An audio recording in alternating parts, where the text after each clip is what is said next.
Shalom dan selamat pagi saudaraku. Puji syukur kepada Tuhan, pagi ini kita dalam keadaan baik, sehat, penuh sukacita dan berkat Tuhan melimpah.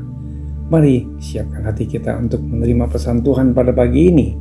Marilah kita berdoa. Tuhan Yesus, kami bersyukur atas kebaikan-Mu. Tuhan, terima kasih kami masih diberi kesempatan untuk menikmati hidup dan dapat bertemu dengan orang-orang yang kami kasihi. Pagi ini kami kembali mau mendengarkan pesan-pesan firman-Mu. Tuhan, bukakan hati dan pikiran kami agar kami dapat menerima dan mengerti akan kebenaran firman-Mu. Hanya di dalam nama Yesus kami berdoa. Amin. Renungan kita pagi ini adalah tak berhak menghakimi orang lain. Firman Tuhan diambil dari Matius 7 ayat 1-5. Demikian firman Tuhan. Jangan kamu menghakimi supaya kamu tidak dihakimi. Karena dengan penghakiman yang kamu pakai untuk menghakimi, kamu akan dihakimi. Dan ukuran yang kamu pakai untuk mengukur akan diukur kepadamu. Mengapa engkau melihat selumbar di mata saudaramu, sedangkan balok di dalam matamu tidak engkau ketahui? Bagaimanakah engkau dapat berkata kepada saudaramu, biarlah aku mengeluarkan selumbar itu dari matamu, padahal ada balok di dalam matamu?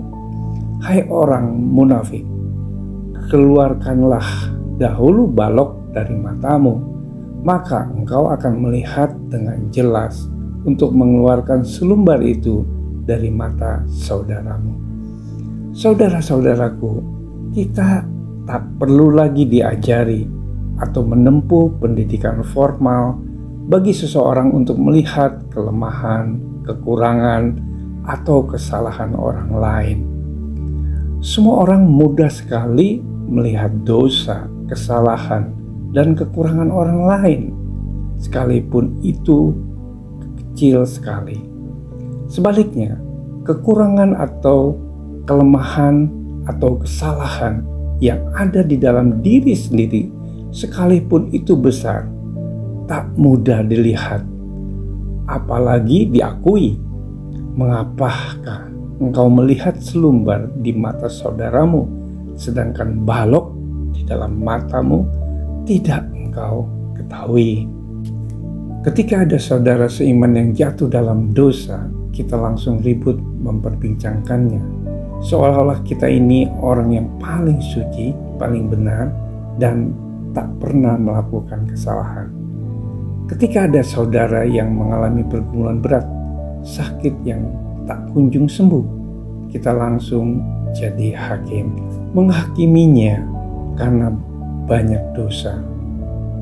Adakah orang yang luput dari kesalahan? Adakah manusia yang sempurna?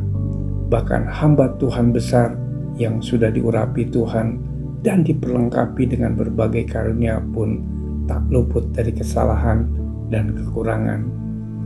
Karena itu, janganlah kita saling menghakimi lagi, tetapi lebih baik kamu menganut pandangan ini. Jangan kita membuat saudara kita jatuh atau tersandung. Banyak di dalam Alkitab mengingatkan kita untuk tidak mudah menghakimi orang lain, sebab hal ini jahat di mata Tuhan.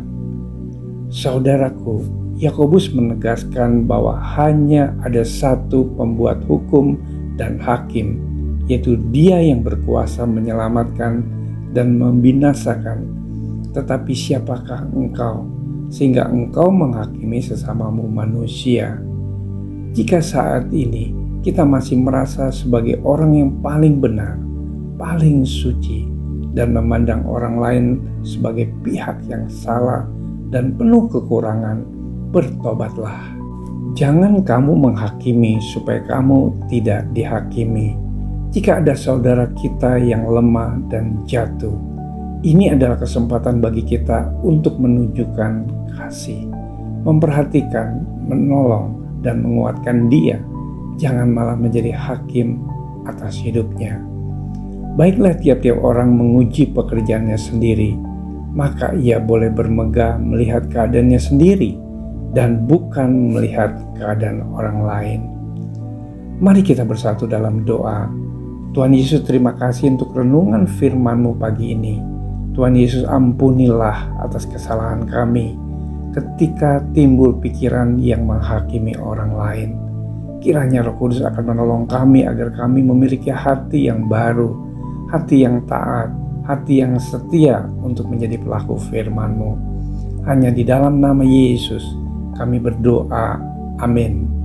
Selamat beraktivitas. Tuhan Yesus memberkati.